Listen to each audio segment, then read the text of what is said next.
Hey, what's up, La Familia? You crazy football-loving nutters.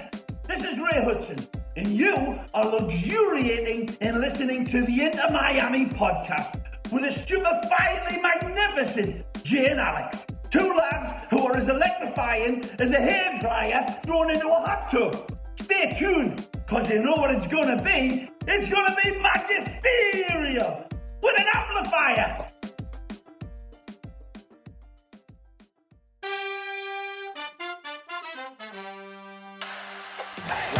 The cross goes, he's done it again. Taylor squares it for Victor Ulloa. It's one up. Ulloa and Taylor.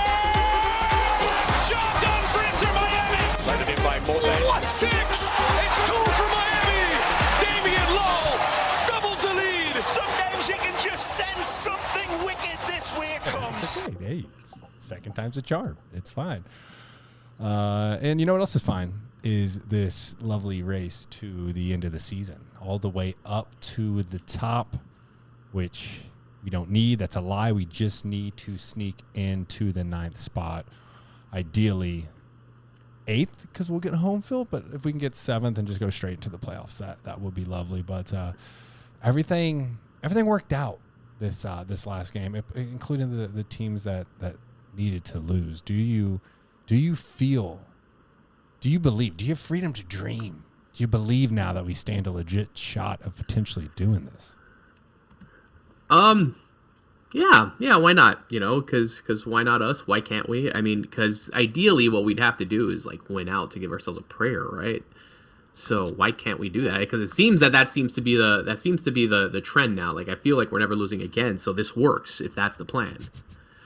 If not now, when?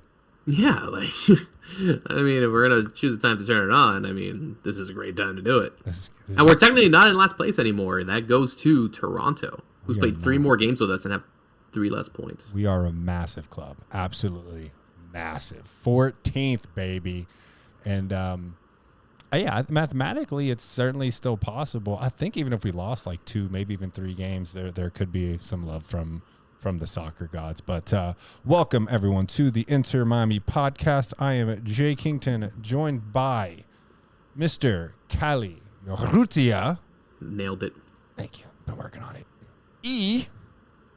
IMCFTraveller. How we doing, boys?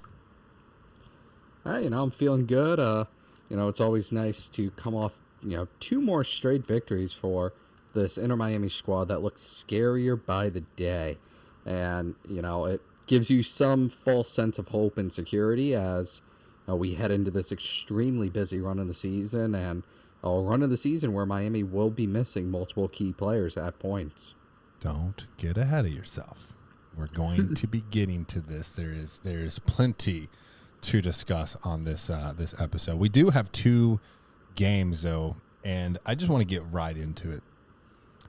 This Open Cup semifinal against FC Cincinnati, just when you thought that maybe the most stressful game in Inter Miami history, like that one's done and, the rest of the season will be fun. Nope.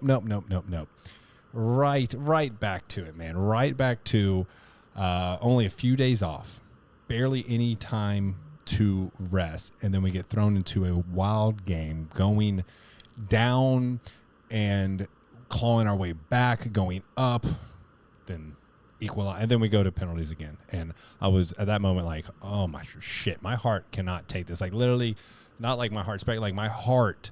It's bad for my heart and my health to go through back-to-back games that stressful. Were you guys having the same thoughts, or do I just have a weak heart?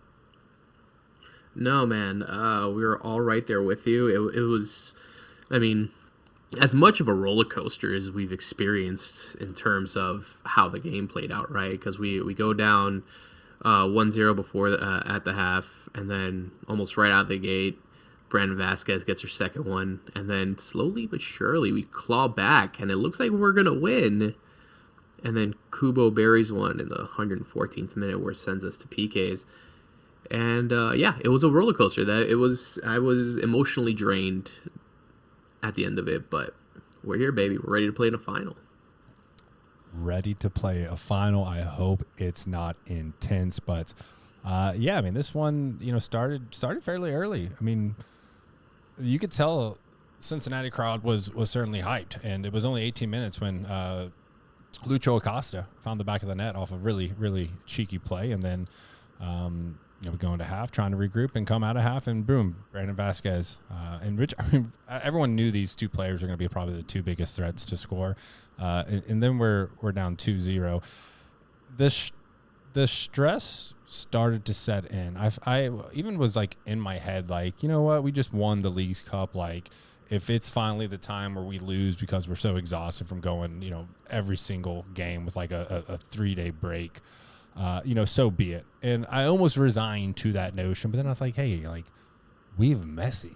Like, I feel like for the first time, and even going back to the Dallas game, even being down 2 goals in that one, I still wasn't resigned to the fact that we were losing like we would be for the past 3 seasons. Like, there's always going to be a hope and a chance. And then we just see magic happen with Leo squared, which, I mean, shout out. I honestly, I think Trav, you dubbed that. I'm not sure, but I mean, if you can't make an impact scoring, you can certainly make an impact with assisting and with controlling play and controlling the attack. And beautiful balls into Leo to equalize it. In the, what minute was that? In the 68th minute, and then, I mean, we are going way into overtime. I mean, 90th plus 7th, literally the dying embers of the game. And yet again, Campana finds some space on the same page as Messi. Don't pass it to where your guy is. Pass it to where he's going to be and where he can find space. And, I mean, I literally jumped up on my couch like I was a child and was yelling, and then was told to shut up by Chloe because the baby's sleeping. It was certainly an intense finish. And then this leads us to the part. All right, before we get to the end of this game, this is a solid argument for this debate that's been going on, really, like who should be the starting center forward. Should it be Campana? Should it be Joseph? Did this game sway your mind at all, Callie? Yeah, but I mean, to be fair, I always thought that, and me obviously having more limited knowledge than Tata or the guys in the club, I always thought Leo should be the guy. But obviously he sees something in Joseph. Maybe it's familiarity from Atlanta or whatever. But I think the proof is in the pudding now, though, man. Like, Campana has been, I mean, obviously against Cincinnati he was fantastic, and then we saw some more of it this past weekend. But yeah, man, I think it's hard to look at the two right now and how they've been performing and think that Joseph has been better than Campana. I think Campana's earned it at this point. And to play the entire game, right? I mean, it wasn't like he was subbed on. He started. Certainly a game changer. Oh, Trav. I'm gonna bleep that one out. I'll bleep that out post. Don't worry about that. Trav, what were your thoughts on that? Do you think Campana should be the starter? You think we should still roll with, rotating him about the 60-minute? I think it's very match by match. I think that, Leo Campana was that perfect player to have in that Cincinnati match in late. Now, Cincinnati wasn't giving Miami much. They, really weren't allowing Miami to make entries into the area and into their 18. So to have a big target striker like Leo Campana to be able to just play a magical ball into, that's what you need. But other matches, you need a Josef Martinez, and, you need his deadly ability to make runs in behind.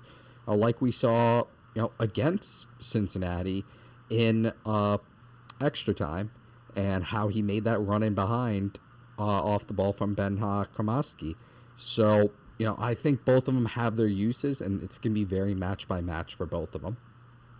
I agree. In another game where we, pretty much dominate possession and control, but they were very compact on defense, and really struggling to kind of implement our will on this team, and showed that they could be lethal in the moments where they got the ball. I mean, we're talking about a game where they have 22 shots, right? I mean, 9 of those being on goal. We only had 11, so we had half that, but 6 on goals. But I mean, and honestly, I mean, shout out to the defense for holding it together for the remainder of regulation time to keep us in that.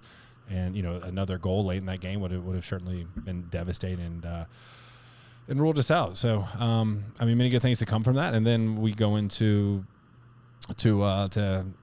added our extra time, and then you see a beautiful goal from Josef right off the bat. And then if I was like, okay, the tide had turned in that last goal and that second goal by Leo, and then Josef comes in, and everything felt good, and that we might be able to finish this out. But then Kubo comes in and just what can he do? I mean, I really respect him a lot as a player. I mean, he kind of reminds me a little bit of Robbie Taylor. Like he can play. He's versatile. He can play all over the pitch, and he can do what's needed. And if he's got to call his own number in big time games, he can. And a beautiful shot that there's not really anything Drake can do about it. I think he got a little bit of a finger to it, but it goes off. So then we go into to PKs and have another hell of a shootout. I mean, neck and neck. Each team is making 4.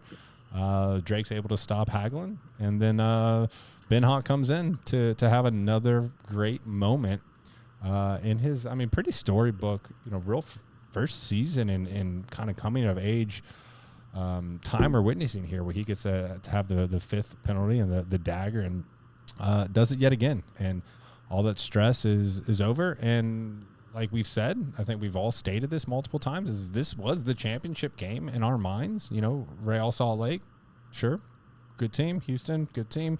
But Cincinnati is, top of the East and leading the Supporter Shield race, and I don't think they're gonna be stopped. So this was the hardest game we're gonna play.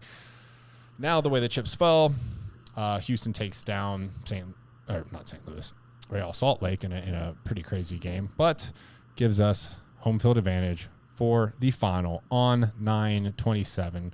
Quick thoughts. I know that we were discussing potentially flying to Salt Lake, but quick thoughts on the home field advantage and what you're looking forward to on September 27th. I think it's massive for the club and for the supporters, right? We get to, we get to, a bunch of us from the Discord and beyond flew up to Nashville and had their saw it over there, but to potentially watch us lift a trophy at home at Drive Pink, I think is monumental. And it's kind of the perfect cherry on top to all this, to be able to see this all happen right in front of us, kind of where it all started. And for us day ones that, we've seen some pretty bad teams stroll out, to see us with a real chance and as favorites, quite frankly, to win a trophy is crazy. It still feels surreal. Like, even with Messi's assist the other night, it's like it still hits you again and again. Like, I can't believe this is happening. Like, we've put up with so much to finally get to this moment, and winning the Leagues Cup is great, and that's awesome, and I loved it. But I think winning the Open Cup at home, I don't think that's going to be matched this season until we get another go at MLS next season. Yeah, the MLS Cup is mathematically still on the table, but mathematically possible, but not plausible. But 2 cups, pulling a double, and I'll take a double. Essentially, a little over a month span, right? Like, just wild, just beyond our wildest dreams, honestly. And none of us really expected this. The first half of the season. What say you about Houston? How do you feel about this game? Are you concerned, or do you think this is destined to go our way? I'm not really concerned. I think that Miami's going to put out a full strength lineup for it, even if it means going weaker against Orlando and NYCFC in the match prior and following. Houston is honestly not a great team. They're on a bit of a fairy tale run. They beat RSL in extra time with the help of a red card or 2, just from infuriating the RSL players. And I think as long as Miami's able to keep their cool, then they're going to have a really good shot of winning this game at Drive Pink Stadium in front of La Familia. So you think that we're going to play this Orlando game? You don't think they're going to reschedule that like they rescheduled us in Orlando last year to assist Orlando's title game against the USL team that they had to spy on to beat? Where are they going to put it? Somewhere, anywhere. I mean, the schedule is so compact. Well, and they just rescheduled the Charlotte game that was postponed due to the Leagues Cup final to literally the final week of the season. We now end our season on a home and away against Charlotte, with that match coming at the end of the international window.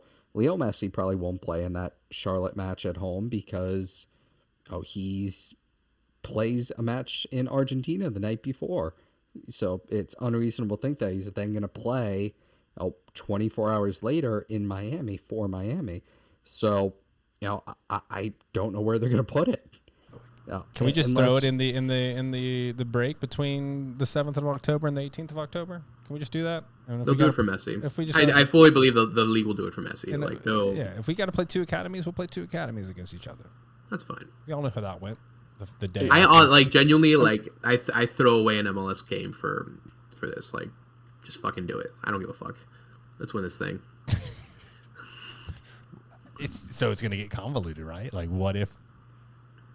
Do we need that game? There's a lot of football between now and September 26th, so it's easy to say that on August 28th. But things could look a lot different from now, a month from now, and who knows? But like, if you're asking me right now, like, bro, like, and the thing is, it's like, okay, because between now and then, we're gonna play against Sporting KC with almost nobody. Yep. So that we might have to just chalk that one up as a loss, or if the stars align, we can draw. We can bring out a draw from the depths of hell. But man, and the thing is, man, I think if you have a chance for a trophy, you fucking go for it, man. Like, how do you not? You got to go for it. I mean, I agree with that, and I think that's the only way to do it, is to go for it. But at the same time, what are you going to do with these matches? Miami is looking at playing a match pretty much every third or fourth day for the next 2 months. Mm-hmm. And this includes a, Leagues Cup matchup, not a Leagues Cup, a U.S. Open Cup matchup, MLS games that are still remaining, MLS games that we're going to play with basically Inter Miami 2, who are dog shit, by the way. So hashtag fire Fede Higuain.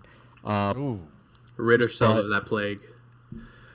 But it's an extremely busy stretch. I think if anything happens to that Orlando match, I think it gets moved back a day.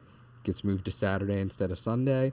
But I can't see much more happening, especially with where that Charlotte match was put. I mean, honestly, we could roll that on a Friday. It's like there is a little bit of... We play on Wednesday.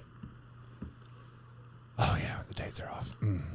Yeah, gosh. I mean, it's going to be tough. And even Tata mentioned this. Like, what we're seeing now is a very ad hoc Inter Miami, and they're still playing so well. He hasn't had the time to really fully implement every aspect of his system and philosophies because they don't have the time. It's finish a game, recover, and then you're game planning for the game coming up in a few days. And it's going to be a very hectic finish to the season. And it's probably not going to get any easier next season, considering we're going to have Leagues Cup again, the Open Cup again. We're really going to be fighting for, honestly, probably the Supporter Shield, if not MLS Cup as well, and the CONCACAF Champions Cup. So however many games into the 50 count that is, it's going to be a lot of wear and tear. The good thing is now we're starting to see the U22s really be integrated, all that money from the young studs from South America coming up. So let's just enjoy this ride while we can. And I mean, the good news for the fans is, you don't have to wait very long for the next game and the next game and the next game. But we did get back into the regular season of the MLS Cup. We did reschedule that Charlotte game, which we already mentioned, because we were playing in the Leagues Cup final. So we go up to New York Red Bulls to start this monumental task of digging ourselves out of last place in the league with a substantial point differential.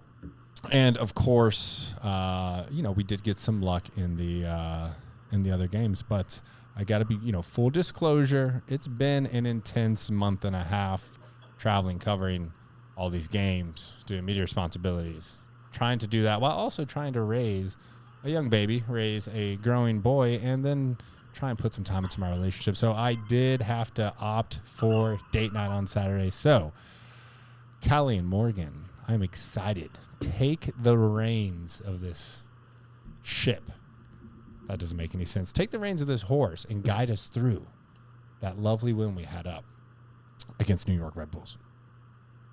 Man, I think we played well. And I also will couple that with saying that I think Red Bull didn't play very well. They played that kind of typical Red Bull, like high press, ultra aggressive way that they typically do and that they're known for. We saw, we saw Gomez finally kind of, break the ice and he got that goal. And but even being up 1-0, it felt like we were in control. Like it never really felt like we were ever going to lose a lead, or I never felt, at least for me, it never felt like we were really threatened all that much. And I don't think Red Bull are very, very good up front. And then we all saw, towards the end, Messi comes on and the assist after handling and dribbling through 4 or 5 guys that just didn't know what the hell they were doing. That perfect pass to Benja. People are talking about Messi's pass there, but people aren't mentioning Benja's ability to get there, to be there, to read that, to get to that spot, and then just put it right back into the box for Messi to tap it in. So. Wow. And no one's really talking enough about Jordi Alba's overhead kick to Messi in the box. Like, what? I got the alert and I watched it. I was like, no way. Like that, just that whole sequence was absolutely nuts. And in a game where statistically, for the first time since Messi, we were slightly edged out on possession, 50.2 to 49.8. But we go up there, we get the job done. And for Diego Gomez to score, I think is massive, right? Because we want to give these young U22 initiatives all the juice and confidence that they have. And coming into a game where I almost felt bad. I watched, the first few moments of the game and kind of felt bad, but was also kind of like laughing at their expense because Messi doesn't start, right? And there was a story, this lady who sold 2 of her supporters tickets for $700 each and was able to fund her ACL surgery. And whoever bought those tickets are like, damn, we got ripped off. Like, we were coming up here and I heard that the crowd was chanting, we want Messi, we want Messi. But it's good to see the young guns, stepping up there, and Facundo Farias and Tomas Avila. So, like, there's still so much that we're going to see them grow. It's going to be great. Trav, what were your thoughts on the young ones? Because I know you've been very high and very excited about them. I think that, seeing this production out of Diego Gomez, Facundo Farias, and Toto Alves it is really promising. Toto had a relatively good match playing as one of 3 center backs. Facundo Farias looked very lively up top, whether it was on the left wing or more centrally in the later stages of the game. And Diego Gomez, great touch on his goal to bring it down from Noah Allen and to slot into the back of the net inside the 18-yard box. It's really promising to see these kids perform because they're going to be relied upon as Miami enters these games where they play without Lionel Messi, without possibly Jordi Alba, and, possibly more. Diego Gomez is obviously a special case. He will not be here for the September 9th game. He has been called up to the Paraguay national team. But Miami will still have Toto Alves and Facundo Farias. It doesn't look like they'll be called up.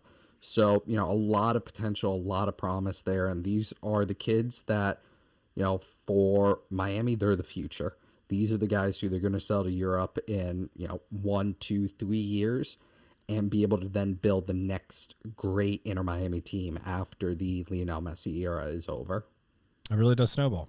It really does snowball. And we're going to get to the rest of the call-ups. And I saw some interesting lineups coming from the Discord today on potential, how we might come out, missing many of our players due to this international window. And maybe the effects of was the Borgelin loan the best timing to do it, or we can get into that in a bit. But we did have two players and our coach pop up on the MLS Team of the Week, which is always good to see. And that brings us to the fun part, which pissed off a lot of people. There's part of me that likes to see the world burn, and the hatred of us getting Messi and all the conspiracy theories and the league's rigging it and da-da-da-da-da-da-da-da.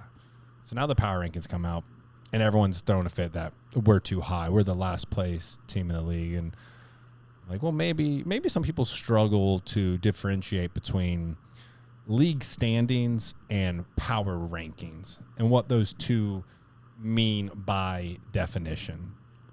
But we do have two. I mean, it depends. Sometimes the MLS is a little bit more friendly, but ESPN has us at number 8, and ESPN just dropped this today. They're a little quicker.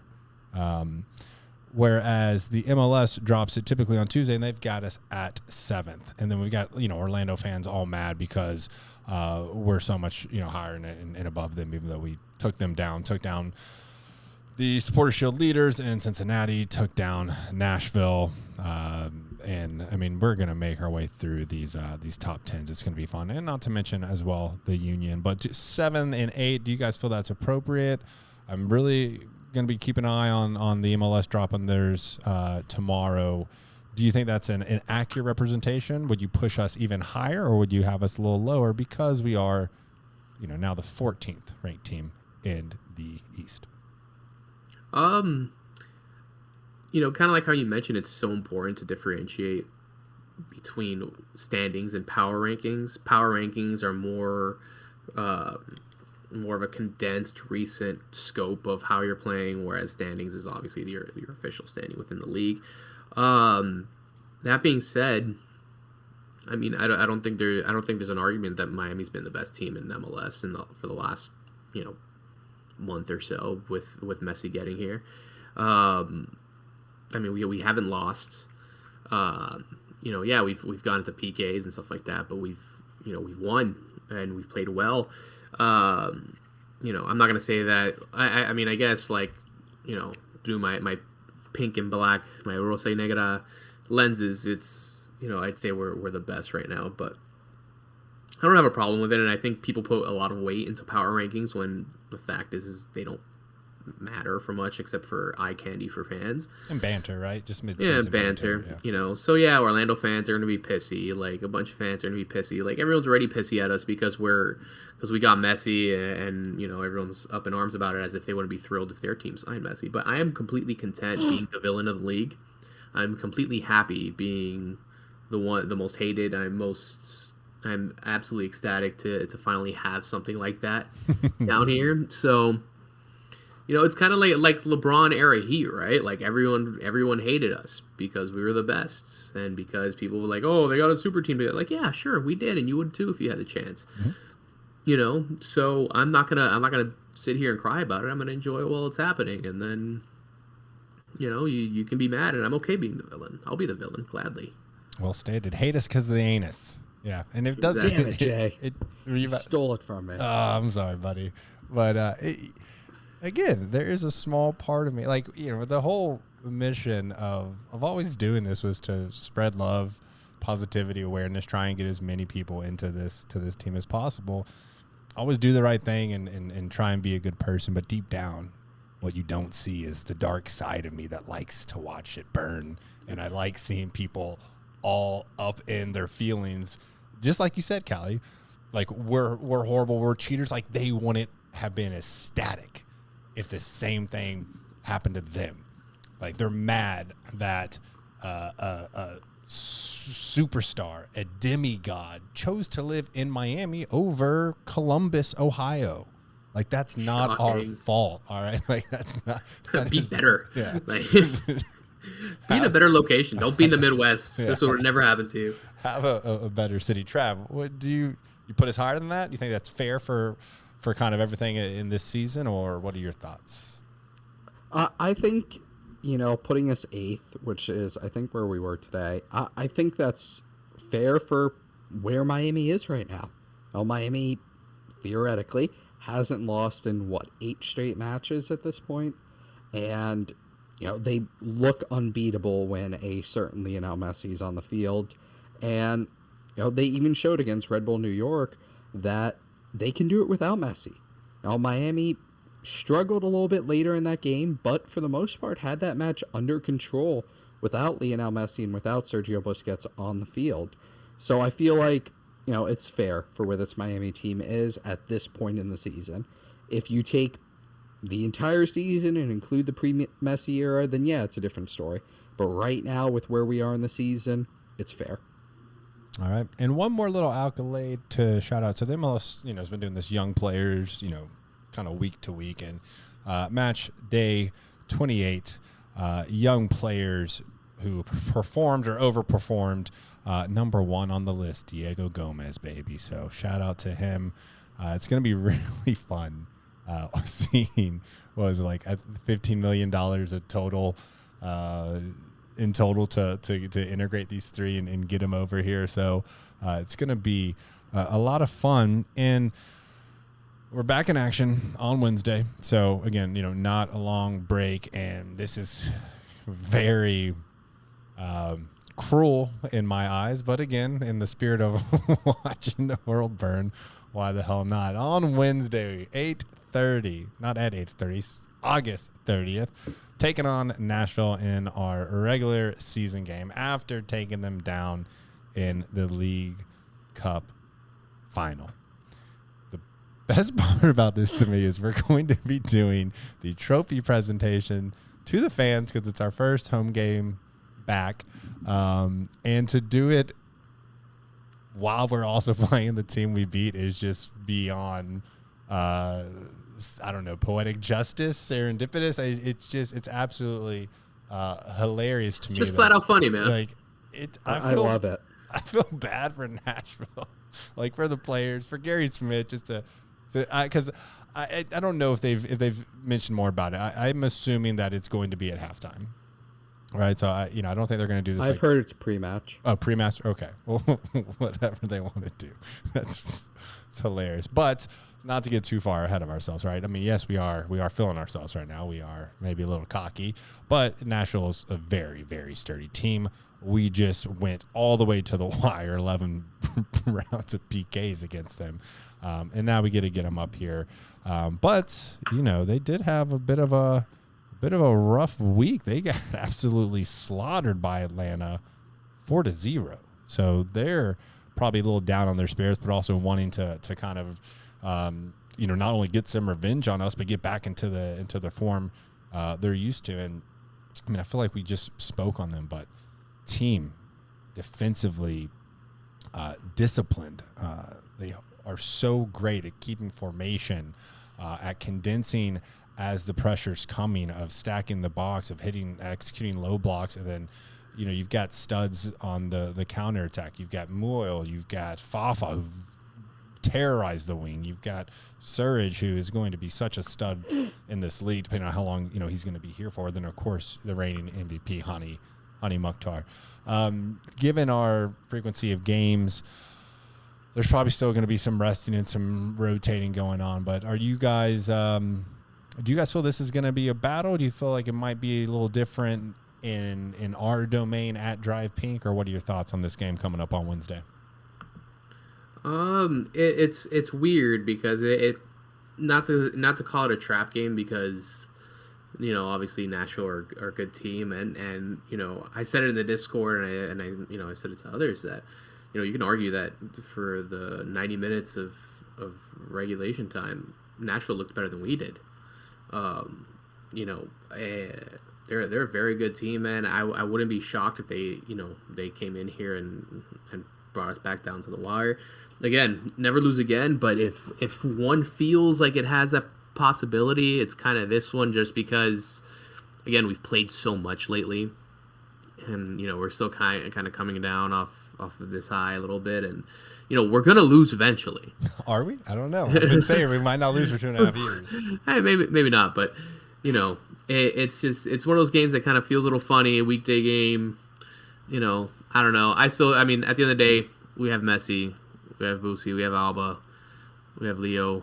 It's hard to bet against us right now. It is. Trav, nervous? Another walk in the park for us? What do you think? I think Nashville just got battered against Atlanta, and Atlanta's worse team than us. So I think that, in front of the home fans, Miami's going to go for it. They're going to go for this game. I think that if you look at the two matches this week, against Nashville and against LAFC, this is the match to go for. You're not necessarily going directly up against Nashville for a playoff spot, but anytime you can take points away from another Eastern Conference team, that's what you want to do. So I think that, Messi, Busquets, Alba all start this match, and Miami goes for it from minute one. They want to not only raise the trophy in front of the fans, they then want to give them a reason to celebrate as they leave the stadium. That's fair. That is very fair. And it's not going to be easy, right? It's not a walk in the park in terms of getting into the playoffs. Like, we know it's an uphill battle. We know it's mathematically possible, but there are a lot of things that are in our favor. Like, we have the games in hand, which we're going to, play catch up over the next couple months, right? There are 11 games left of the regular season, and then we have the one Open Cup final. So essentially 33 points on the line is what we're looking at here. The number that I keep hearing is about 45, 46 points is probably, going to secure us where we need to be. And we're at 21 points right now. So we're looking at about, 24 points out of 33, right? So that gives us about 3 games, maybe 4 if the soccer gods are with us, where we could stand to lose or maybe drop some in draw, right? But it is still mathematically possible. Again, a lot of 6-point games coming up as well. We're playing basically everyone that's above us. All of our competition is going to be playing each other and knocking them off. So the more lower teams that can knock off those kind of lower mid-level teams, like the Atlanta, the Nashville, the Montreal, the Chicago, or the more draws we can get between those, the better it's gonna work out. But we're gonna really have a much better idea of where we stand, because again, this schedule gets very compact. We're going to run through, what is this? Is that 6 league games just in September, and then we got 4 more in October. So these catch-up games are gonna happen. We're gonna have that extra game in the season, right? It's gonna come down to probably decision day, and then we'll still have a game to catch up the way that the schedule is looking. So it's gonna be a pretty exciting, probably nervous finish to the season, because even though the double's on the table, right, and it looks like that's in our favor to at least have 2 trophies on the season, but why not go for the treble, right? Why not go for 3 trophies in a year? It would be absolutely phenomenal. But yes, right, 3, potentially 4 games mathematically, we could maybe lose 3, draw 1, something like that. We could drop some points here and there and still be fine. And we're going to be put to the test, because we're about to come up on this international window. And you already mentioned Diego Gomez getting called up to Paraguay. We've got Eddie Ascona getting called up to the Dominican Republic. We've got David Ruiz getting called up for Honduras, Yosef as well. So that's just the first 4. Like, I think we don't even have to assume that Messi's getting called up. Busquets probably will not. Busquets retired from international duty. Now, Alba, he was just captaining them in the Nations League game, so that's going to be as well one to watch. He, to my knowledge, he isn't retired. Is that correct? Do you know anything about that, Trav? That's correct. He has not retired from international duty yet. But He captained them when they won the tournament. Too, yeah, so. exactly. And that was just last year, I believe. And so then we look at the other players that we're probably going to lose, right? Solid chance Campana's going to get another shot with Ecuador. Probably a done deal that the Finnish Messi, Robbie Taylor's gonna go represent his country. And then, we'll see kind of how it shakes out. We've got Drake going, Kramashki. I feel like there's one more I'm missing. Yedlin probably. Yedlin, yeah, there we go. So probably Kamal, David Ruiz, Kamal, Kristov, shit, Leo Campana probably. Yeah, we said that one. Shit, right? Like, whew. So it's a long list. Not great. So here's what I came up with. Here's what I think Miami puts out on September 9th against Sporting KC. In net, Dos Santos. Mm-hmm. Sees his MLS debut. See. At left back, Noah Allen. Mm-hmm. At center back, Toto. At center back, Ryan Saylor. Yes. At right back, Chris McVeigh. Yep. Okay. In the midfield, hold on. Let me stop you there. That could be a lot worse. That could be a lot worse. Could be a lot worse. Right? We finally have depth for the first time in 3 years. Saylor has looked brilliant at times. McVeigh has obviously looked very just phenomenal at times. And then there's been games where, he has been so great. So I do want to see McVeigh continue to do well. So, okay, manageable. Go on. Midfield, Jean Mota, Dixon Arroyo, Sergio Busquets. That's solid. I'll take that. Yeah. And then up top, this is where it gets a little bit more dicey. On the left wing, Robbie Robinson. At striker, Facundo Farias. At right wing, Nicolas Stefanelli. Ooh. Is he back? He's back. Okay. Per Michelle Kaufman, Stefanelli has already been training with the team. Gregory is a bit behind him. Okay. I mean, that's not terrible. The issue, though, lies is what comes off the bench. There is no bench. Yeah. That 11. That would be IMCF too, guys. Yeah. That 11's playing 90 minutes. if we'll get another Izzy Cartwright sighting, maybe. Yeah, get maybe some Izzy Boatwright, maybe a little bit Tyler Hall. God, we shipped off all the other good academy players. Modesto Mendez is gone. Abel Caputo's gone. We loaned out Shandir Borgelin. We loaned out Harvey Neville. Mm-hmm. Is Lawson Sunderland still around? Lawson Sunderland would have to be signed to a... No, he wouldn't. He would be an emergency signing. Okay. So you could call up Lawson Sunderland. Can we call back Schneider? Can we just revoke that loan and call him back? Can we call back Harvey Neville so we can have an actual right back? Yeah. It's... He's allowed in United's finest. And let's put this into perspective, right? A lot of the games are on September 7th and September 12th. And then there's some, slowing in between there depending on what country they're representing. So that's going to put us, we got Nashville on Wednesday, LAFC this weekend. The game that's really, I think the fair one to say that lineup's going to be coming out is the September 9th game against Kansas City, ThanFest. Also ThanFest 2.0 for the year.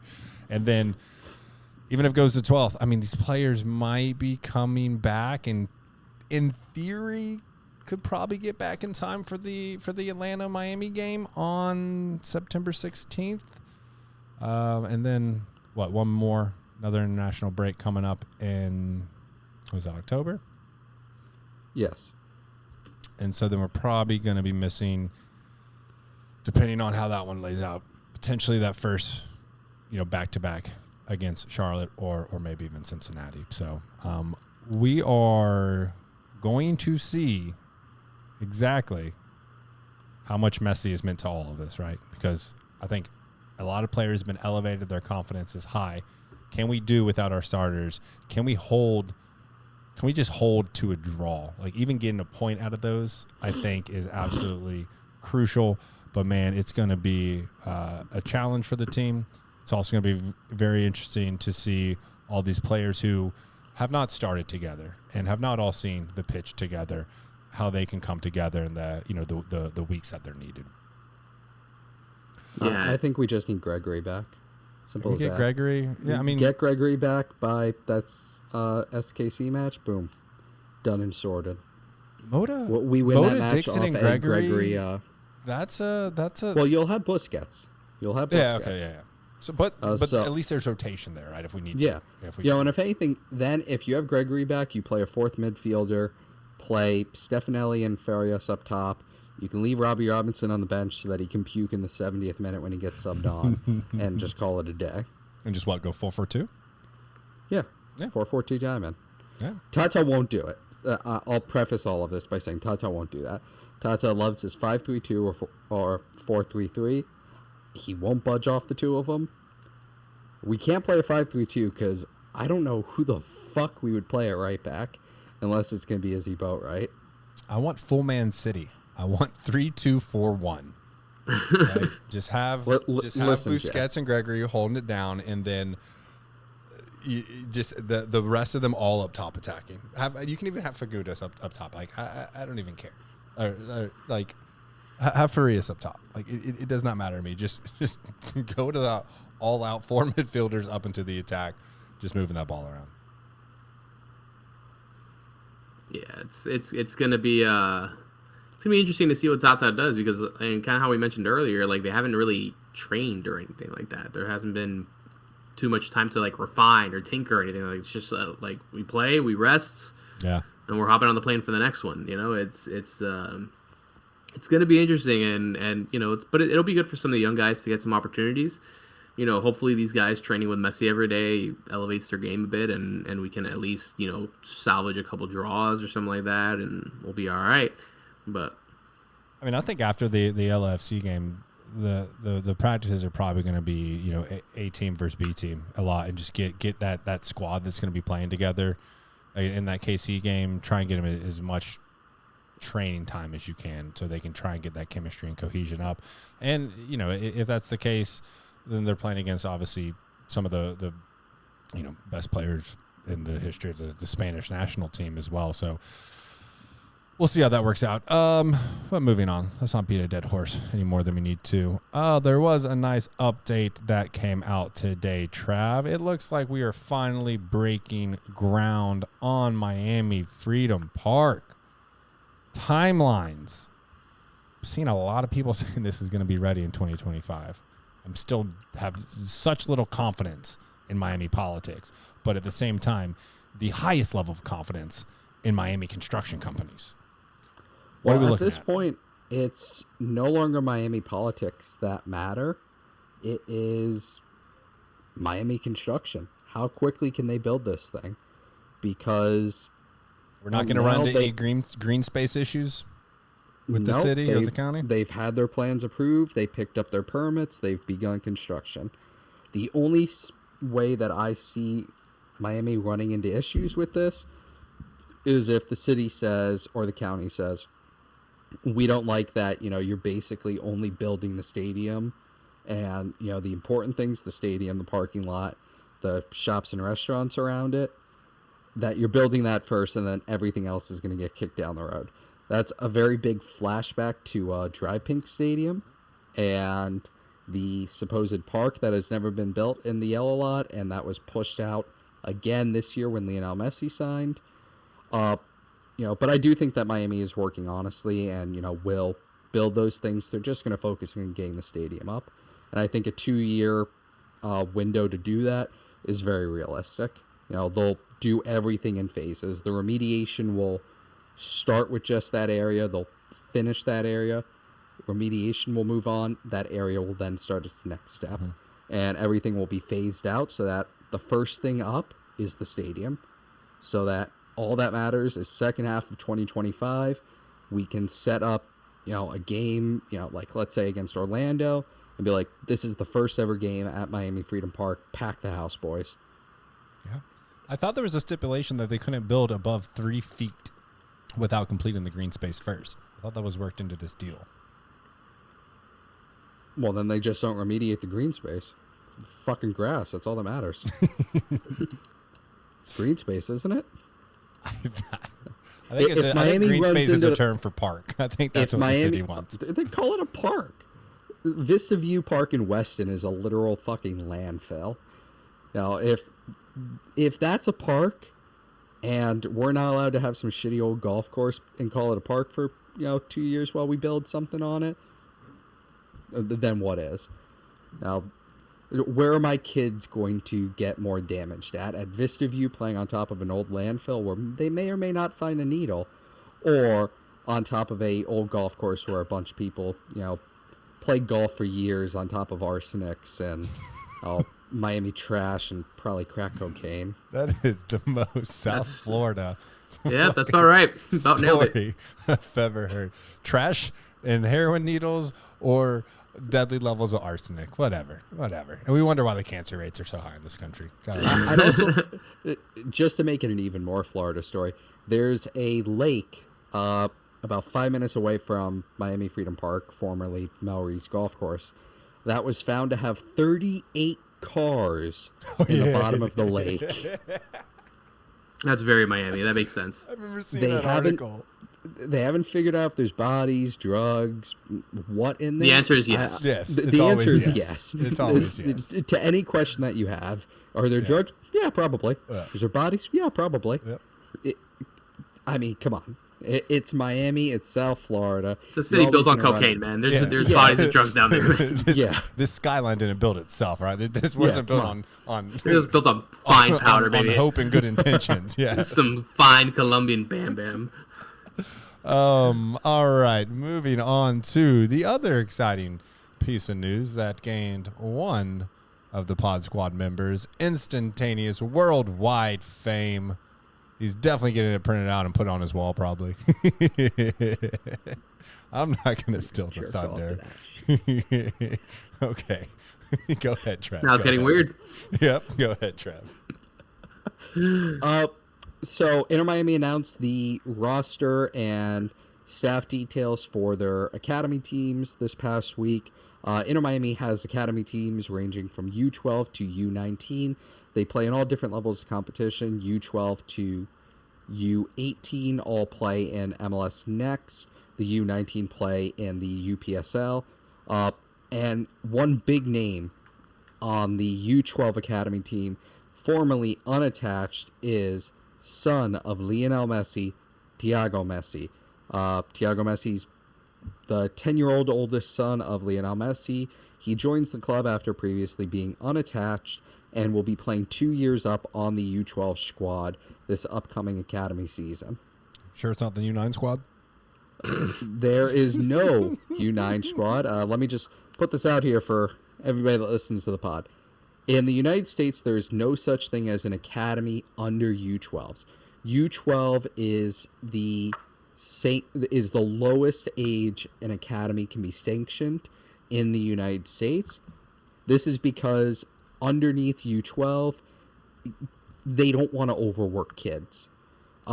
Academies are required to meet at least 4 days a week for practice, and then often have matches 2 days a week on top of that. So 6 out of 7 days a week, these academy kids are either practicing or playing. They don't want to do that to, an 8, 9, or 10-year-old. They got to learn how to read. No, they got to learn If how only to read, barely. or else you'll end up like me. All of us, probably. I don't know. All of us. Callie's probably the only one that was actually good in school. It's all right. Only functionally. It's And now he's molding the youth. that's horrifying. That is America. You gotta love it. America. All right, let's move into. We did get a couple fan questions. Lucas, completely random, but do y'all think we'll ever have a club anthem? Is Vivir Mi Vida? Is Miami Congo music not a club anthem? I think it's referring to something we sing. Like, is there ever going to be the official anthem though? Because they played it at League's Cup after we won, and I just don't remember if it was Mira Vida or La Gozadera. Well, I know Vivir Mi Vida is traditionally played after we score, but like then we go like when we were up to Nashville. I think the song they sing is called Esta Noche or Buena Noche, something like that. you know, I don't remember what they played post-match when we, like, finally officially won and they played our song. but are we going to have a song that we're all singing? Are we going to have, to the Tottenham fan, when the Saints go marching in, to the Scouser, You'll Never Walk Alone? Are we ever going to have... Did I share that video with you guys of the football hooligans singing Savage Gardens? Yeah. Madly, Yeah. deeply, whatever. Yeah. That's Well, I have one very simple answer. And I know what it is. that is Baby by Justin Bieber.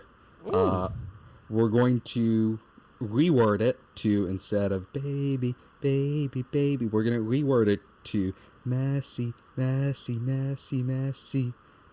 You're welcome. Yep. It's up. Callie, don't give me that unapproving look. I'm going to isolate that. Smug asshole. Smug. I don't just knowing the culture of the fan base and the club, I don't think that's something that at least. Oh, fuck, it's got to be Spanish. God damn it. Yeah, it won't be. I I mean, English. Messi's technically in Spanish if that's what we're doing, but I No, think that I boss. mean- We'll steal that from the Heat. yeah, I don't think so. I just don't think that's the way we roll here. But yeah, I mean, we have some chants that we have from the North Stand that are kind of staples, but I think that's about as far as it goes. Fair enough. Callie, I'm white. You are, you damn right. Yeah, you are. I know. But I don't know where the Discord channel disappeared to, but it was something. What is more likely? I'm paraphrasing. oh, was it from Dragger? What would surprise you more, making the playoffs or Messi's bodyguard getting slammed or something like that? Yeah, something like that. I don't know why the channel just disappeared on me. You're a victim of Thor's hammer. That could be it. What? Repeat it for me. if Did you I- see? Yeah. I'm pulling it up now. What would be more shocking, Miami missing out on the playoffs or Miami's bodyguard getting slammed? Messi's bodyguard getting slammed. Messi's bodyguard that- being That slammed. dude looks like a killer in the best Yeah. way. Not being derogatory. I believe he's Ex-Navy SEAL. ex-Navy SEAL. Okay, I was gonna say. I thought it was special Actually, forces. super nice guy in person too. And perfect beard. Yeah, staggering. Perfect beard. I was actually, a bunch of us got together at Mike's house on Saturday to watch the game, and we were actually talking about it and how like someone will go to take a picture with Messi and he'll just like in the most like coy but like quickest way possible like take their hand off of him and stuff like that, and how he literally like tracks with him up and down the field as he's running. Like, I'm very convinced that guy can murder somebody with like a hand tied behind his back and like Yeah. blindfolded. He'll rip your throat out and put it in your hand before you hit the ground. Yeah, I'm convinced he can kill somebody and just you never hear of that person again. That's it. yeah. Until you find that lake. One How do you think they got there? one day Jay was here, the next day he was gone. Oh goodness, no! It's He not got good. too close. Mike's got to watch himself. Mike's gonna get rear naked chokeholded to death. Maybe that's what he's into. I mean, come on. And to be fair, just to bring this back to a little bit of reality, I don't think Miami missing out on the playoffs would be necessarily shocking. It's such an uphill battle to climb. We'll know a much better picture, I think, mid-October of is this really feasible. And, depending on how the next, 3-4 games, we'll probably have a good idea. But whatever, man. You know what? This whole season, we basically wrote off. We didn't even expect Messi to have this big of an impact. We thought it was going to take the rest of the season to really get on the same page. To walk out of here with already one trophy is beyond our wildest dreams. And if we can make it 2, then we'll be happy with just that. But you know what? The treble's still on. There's still a chance, and that's all we've ever really wanted is just a chance and a realistic dream and some real hope that we can come back in these games where we're down multiple goals. Anything is possible. It's absolutely wild time. But I think that kind of wraps us up here. Do you guys have any other announcements or anything you wanted to bring up, discuss? Anything in your personal life? If you had to get rear chokeholded by Robbie Robinson or Messi security guard, who would you choose? Robbie gets thrown around. So didn't he try and get someone in a headlock or something? They just spun against around and threw Tormenta him out? last year? Yeah, against Yeah. Atlanta last I'll take year. Robbie all day. Can I request Ryan Saylor? Well, No, that would because then you just get be- gratification out Yeah, of yeah, it. yeah. It's not supposed to be that enjoyable, but Because then if you did that, I would just request like, Coco Jean, Ben Hakromaski. He's 18. I can say that. Now we're making it weird. yeah, I was going to say something, but I'm not even going to go. But yeah, now we're getting strange. Well, let's just thank everyone for tuning in to the Inter Miami podcast. Again, I'm Jay Keaton.